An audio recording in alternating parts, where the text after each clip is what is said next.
एक भारत में एक जगह है, वहां भीड़ नहीं है ज्यादा, लेकिन बहुत अद्भुत जगह है। उस स्थान का नाम है जागेश्वर। क्या नाम है? जागेश्वर। उत्तराखंड में कमाऊ एक क्षेत्र है, नैनीताल वाला।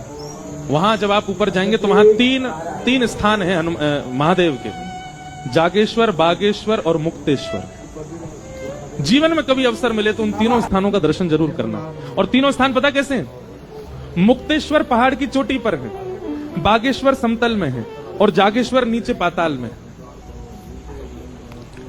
और जागेश्वर स्थान जो है ना, यहां पर महामृत्युंजय का जो मंत्र है वो वहीं प्रकट हुआ, जागेश्वर। इसीलिए उनका, वहां के महादेव का नाम है जागनाथ।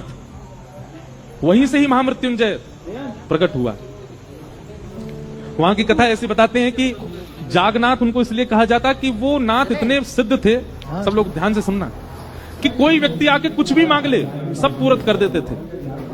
एक बार एक कहीं के राजा ने किसी अच्छे राजा की हिंसा की कामना उनसे की, वो तो सबको आशीष देते थे, बोले तथास्तु। ये बात जब आद्य गुरु शंकराचार्य जी को पता चली तो शंकराचार्य भगवान गए और वहां जाकर के महादेव से प्रार्थना की, बोले कलिकाल आने वाला है नाथ, आप यहां सबकी मनोकामना पूरी कर देंगे। कलयुग में लोग कुछ भी मांग सकते हैं, इसलिए हमारी प्रार्थना है कि आप अंतर्मुखी हो जाओ।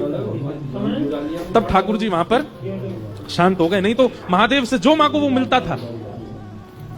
आज भी वहां नियम है, रात्रि 6-7 बजे मंदिर बंद हो जाता है और फिर उसके बाद वहां आप देखेंगे कि दंपति, पति पत्नी अपने हाथ में दिया लिए रात भर खड़े रहते हैं। कहीं के भी बहुत सारे दंपति चार ओर से मंदिर को घेर के ऐसे हाथ में दिया लेके खड़े रहते हैं। और कब तक खड़े रहेंगे? सुबह जब तक मंगला के दर्शन नहीं खुलेंगे तब तक खड़े रहते हैं। क्यों? मंगला होती जैसी वो दीपक महादेव को अर्पित करते हैं तो जिनको संतान नहीं है उनको संतान की प्राप्ति होती, ऐसा वहां कहते हैं।